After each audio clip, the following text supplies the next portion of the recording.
بله تماشاوان هجان هاجی لستودیو میوانداریا برز احمد محمد امین برپرسê şaxê Herêma Kurdistanê ya Yekîtiya Xwendevan û Ciwanên Demokratîk Kurdistanê Rojava. Dem baş berêz. Dem baş. Berêz Ehmed li darxistana diyalogên ku tê de ciwanên her çar parçeyên Kurdistanê amade dibin. Çawa nirxandina te ji wê yekê re çawa ye û me bes jê çi bû? Gelek spas bû giringî vê babetê. Rastî wekû yekemîn dîbêt û ku dibêjin ser rastî lawanê her çar parçeyê Kurdistanê got hat li darxistin. Babetekî rastî gelek baş bû her parçekî çawa nerîna xwe dibîne ser wedayê lawan wedayê xorta di mantıqa xwe de. براستی اف دیبیت هنر کراست یکم جار بس بری اینا که گاونا گلک باشتر هبون بس حتی حدا کی مع الاسف سكين ككونفرانسي لاواني هرشا بارشا بون كبهتر عدد تدا مشارك بكون ككونفرانسي يكي دوي وسيسيه وقول بو اتشاري بي بس جبر ظروفن نقاري بن بردوام بن بشتي اینا كن ها ابو دیبیت هنر که گودش دست پیش خری و کفانا که جلاوانی روشالات مثلا ده دست نشان کردن گو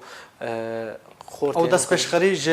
یا روشالات هاته بله بله جبر کنفرانسی هر شب پارچه کورسانی که یکم موقع بجن بشه باکور بو دوام الهولیری بو بشه بجن باشور بو و امی روش آواجی التدریج چی بو اسیه گرک روشالات پیراو بانا فجبر روشه که وضعك نهاتا وقد آري كرن قوي تشاربي فانها كي دش بس خريه كاتا كن قوفا دي بيتي هنا كي بين تشكرن بابتي وقد موضوع جورا جور بين نقاش كرن وصر روشا خو روشا سياسي روشا خورتا آليا وكاريغريا وانا كي سر بارچا وانا كي تاچرا دبن فاف نزيك بونا جو اف چیروکیان اف بابتی روشانه که به هفدور پارو بکن فکر رازی گلک باش بو اف چالاکین وسط دی بردوام بن یان دستی شان کرین براستی نه که مبادره کات مثلا اوک اف دی بیت هانا که هذا دستی شان کرن قول هي بلكي نزيك مثلا وشتنا ديجي هبل بفرارون لسر استي ممكن بيجين مجال دينه بس انه سر ديبات سر كورو وكو سيمينارات بين يان اماده كاري بكرن مثلا بيش روج اگر بيئتك باش ملام بيكو كونفرانس چاره بكرن گوت پشتي هنا كده كونغري گشتي بكرن گو تمثيل خورتن هر شا پارچه كن هيك به د محافل دولي ده يان بگشتی یعنی تمثیل خورتین هر شب باشه مجارن هاتنه گوتو پیش کردن دوی دیالوگ کدا چبون وقت مجاری هاتنا کن هر پارچه کی سر وضعی خو مثلا ما کن الویدا کی مثلا بشی روش حالات سر وضعی مواد مخدر سر وضعی خورتا الویدا کی چه اصلا کی حکومت یورپ مثلا تکن ای کردستان ما بجنو کو کردستان باشور و باشا وضعی خو کرن كشوا كاريبون خور دورة وهابي مثلا د شورشي فردا يعني مثلا دورة وهاب وحتى رادك مثلا جبوا مثلا ريفراندوم وانا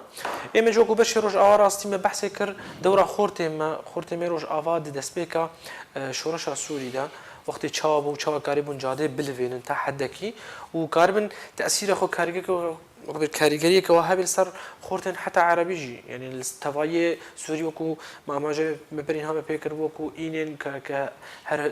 اسبوع باسبوع مثلا اينن هبو بناف ذكر وكو خورتا كاريبو حتى حدا كي نافين كردي بفا اينا بكن جو خورتي الدرعي والحمصي وكاربن لوجو يعني نافين كردي راكن سراسر بسر سوري درانجامن و ديبته و ديالوج چبون وگیشتن چه انجامه در انجام اینا که گهار نصیحته که اونو دو پیش روزی دا السرفات دیبته وی شکلی نمی بس اونو بین بحث وضع خو بکن عمره بن بهن خلاصنا آلیتک بدانین گو خورت ما الهفدو بجوند پیش روزی دا گو برنامه کی تشتکیش خورد دین گو کاربن پیش روزی دا کاری کی هفش بکن آری کاربن پشتوان بج هفدوره باش دداویه دا پیامته چیه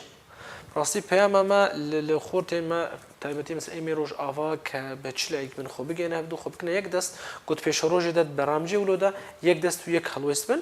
و خۆرتێن پارچێن دیشی ڕاستی نێزیبوونەکە بهتر سەر ئاستێ نەتەوەی سەرێ کار بکەن گوت پێشە ڕۆژی دەت تشتێک بێ حازرکردن كاربن ببي عليا ضغط جو نزيبونا احزاب السياسي ودو بيش روج دا خو بقنا هفدو جو وكو قول بو كونغري نتوي بي ساسكرن اب خورتي من كردي لهفدو بجوفن برياره كي بدن جو تشتكيلو بي كرن جو هر بارچك خودنا كي كتا مدرسيه كي دي بارچين دين لي خدان كاربن لي خدان دركم اري كاربن جالاكس باس بو مامستا احمد محمد امين برپرسê şaxê Herêma Kurdistanê ya Yekîtiya Xwendevan Ciwanên Demokratîk Kurdistanê Rojava جالاكس باس بو zanêrên te